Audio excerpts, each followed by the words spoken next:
दर्शकों, क्या आप कभी इस दुनिया को देखकर सोचते हैं कि ये भागदौड़, ये अशांति, ये बीमारियां, ये आपसी झगड़े, ये अन्याय, आखिर ये सब कब तक चलेगा? क्या कभी शांति का, सुख का और सत का युग आएगा? हम सभी जानते हैं कि हम कलयुग में जी रहे हैं। शास्त्रों के अनुसार ये कलयुग 4 युगों में अंतिम युग है। इसे अंधकार का युग, पाप का युग या फिर अधर्म का युग कहें तो कुछ गलत नहीं होगा। जहां देखो झूठ, फरेब, भ्रष्टाचार, हिंसा और नफरत का बोलबाला है। मनुष्य अपने मूल उद्देश्य, अपनी आत्मा के कल्याण को भूलकर केवल भौतिक सुखों के पीछे भाग रहा है।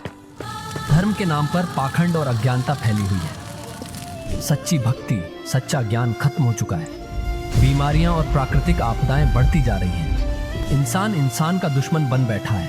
ये कलयुग की वास्तविकता है। इसे देखकर मन में निराशा आना स्वाभाविक है, लेकिन क्या ये अंधकार हमेशा रहेगा? क्या इस घोर कलयुग में कभी उजाला नहीं होगा? हमारे पवित्र सद्ग्रंथ, हमारे भविष्य वक्ता, हमारे संत महात्मा हमें एक अद्भुत संदेश देते हैं। एक ऐसी भविष्यवाणी करते हैं जो हमारे हृदयों को आशा और विश्वास से भर देती है। वो भविष्यवाणी है, कलयुग में सतयुग आने वाला है। जी हाँ, आपने सही सुना। इसी घोर कलयुग के बीच सतयुग का सूर्य उदय होने वाला है। वो स्वर्ण युग जिसकी हम कल्पना करते हैं, जहां सत्य, न्याय, प्रेम, शांति और भाईचारा होगा।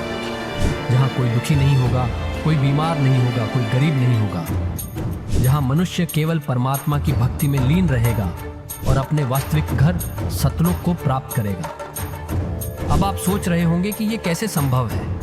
कलयुग के चरम पर सतयुग कैसे आ सकता है? ये तो प्रकृति के नियम के विरुद्ध लगता है।